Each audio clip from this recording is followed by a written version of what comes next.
Assalamualaikum warahmatullahi wabarakatuh. Selamat pagi, salam sehat, salam sejahtera untuk kita semua. Bertemu kembali dengan Yasmin Hidroponik.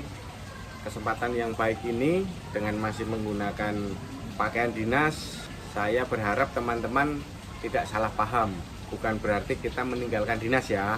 Sebelum kita turun dinas itu sempat buka-buka video yang sebelumnya sudah pernah kita upload. Ternyata banyak sekali pertanyaan dari teman-teman itu yang belum kita jawab.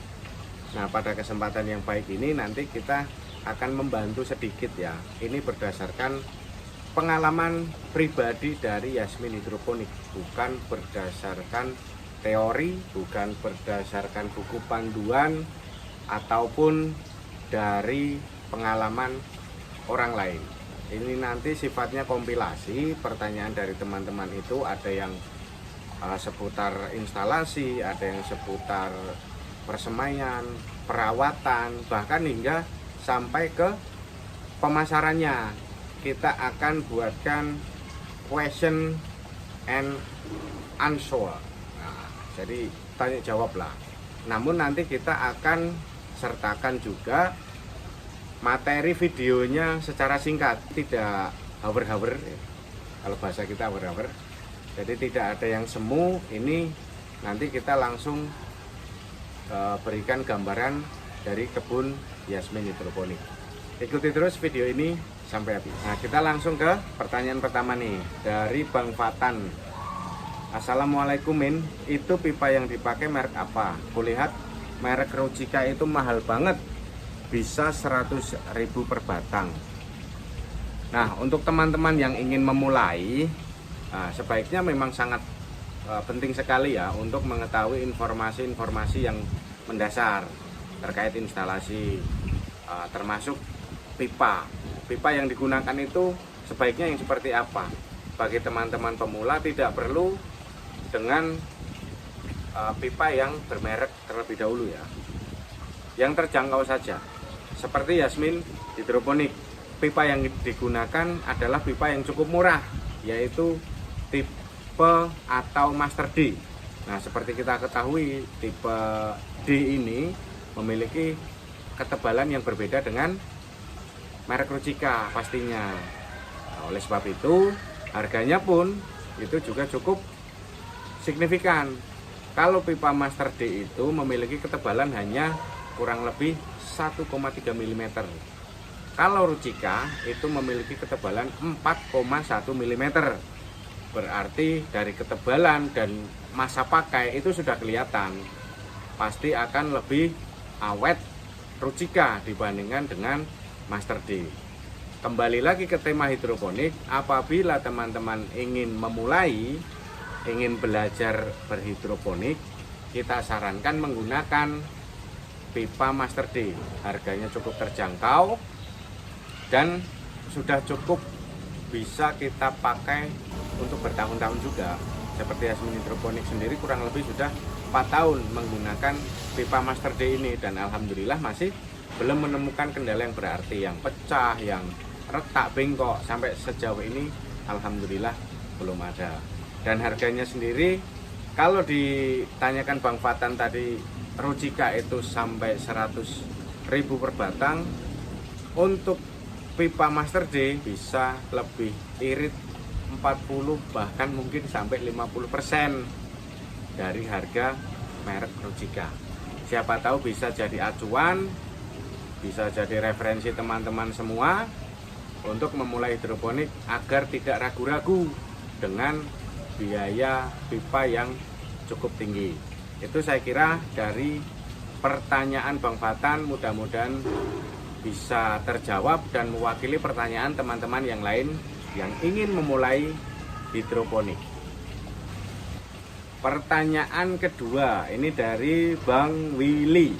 Izin tanya Pak, apakah pompa airnya terus dihidupkan sampai panen? Apa hanya untuk membantu mengalirkan nutrisi? Kembali lagi, kita berdasarkan pengalaman Yasmin Hidroponik ya. Aplikasi sehari-hari kita menggunakan instalasi sistem NFT. Itu harus diketahui terlebih dahulu. Instalasi NFT ini adalah sirkulasi nutrisi secara terus-menerus. Namun demikian, Yasmin hidroponik tidak menghidupkan pompa air full 24 jam. Nih, perlu dicatat, tidak perlu menghidupkan pompa air full 24 jam. Kita hanya 12 jam saja. Dari jam 6 pagi sampai jam 6 sore. Pada malam hari, pompa air mati. Kenapa?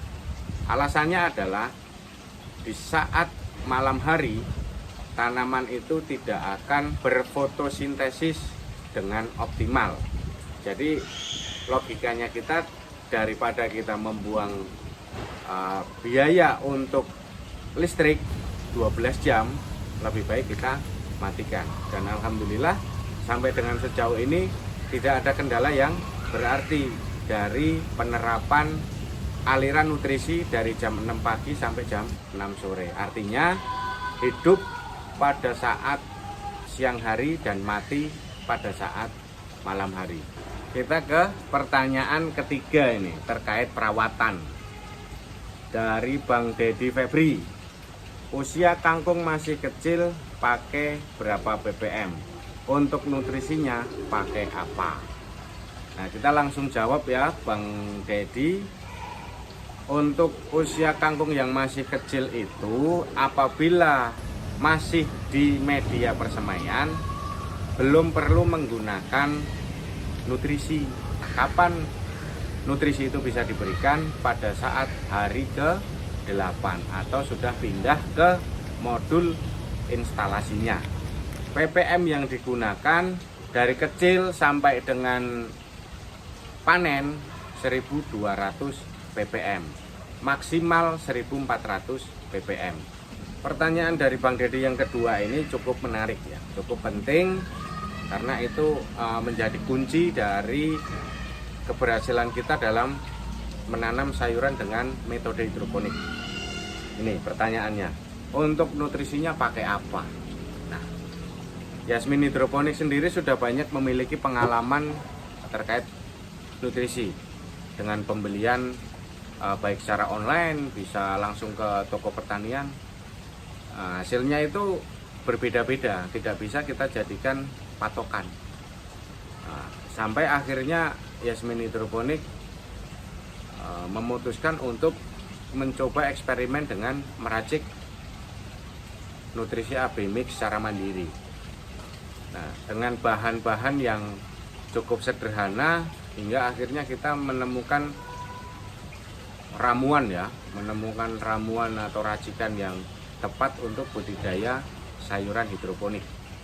Kita belum mempelajari sampai ke buah, baru ke sayuran, dan alhamdulillah hasilnya juga cukup maksimal, sudah bisa konsisten untuk mengirimkan sayuran hidroponik itu 200 kg dalam setiap pekannya. Kita ke pertanyaan selanjutnya. Kita ke pertanyaan terakhir dari sesi video kali ini ya teman-teman. Pertanyaannya cukup menarik dari Pak Rusan Abdul terkait pemasaran ya, karena ini sangat penting untuk keberlangsungan budidaya sayuran hidroponik kita. Seperti ini pertanyaannya. Untuk penjualan bagaimana Pak? Nah, cukup menarik kan? Karena seperti kita ketahui banyak pengalaman dari teman-teman kita itu mengalami kerugian apabila budidaya sayuran hidroponik. Faktor terpentingnya adalah dari segi penyerapan pasar. Jadi yang selama ini terjadi belum memiliki pasar namun sudah membuat instalasi dalam skala besar. Kalau dari segi teknik budidayanya kita semuanya yakin pasti sudah memiliki skill yang bagus dalam teknik budidaya. Namun tidak boleh kita abaikan dari segi pemasarannya. Dan yang paling penting kita harus memiliki prinsip ya, memiliki landasan dasar untuk kita bisa mendapatkan trust atau kepercayaan dari mitra kita. Dalam budidaya hidroponik itu menganut 3K. yaitu kualitas, artinya kualitas sayuran juga harus bagus. Kemudian kuantitas ini artinya kuota yang diinginkan oleh mitra itu selalu kita penuhi. Dan yang ketiga itu kontinuitas. Di saat mitra kita membutuhkan sayuran dari kita, itu kita selalu bisa memenuhi. Jadi jangan bolong-bolong, jangan semaunya sendiri, sak maunya dewe kan. Kita harus benar-benar menghitung secara detail kapan kita semai, kapan kita tanam, kapan kita panen. 3K kuncinya.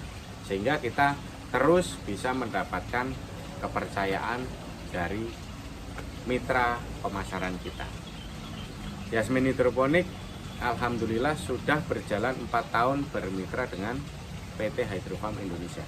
Itu tidak mudah, perjalanannya juga cukup berliku, dan kita juga pastinya berterima kasih atas peran pemerintah, dalam hal ini Dinas KPKP Provinsi DKI Jakarta, karena sudah membantu atau menyalurkan, memfasilitasi menjadi supplier dari PT Hydrofarm dan memenuhi kebutuhan sayuran yang ada di DKI Jakarta.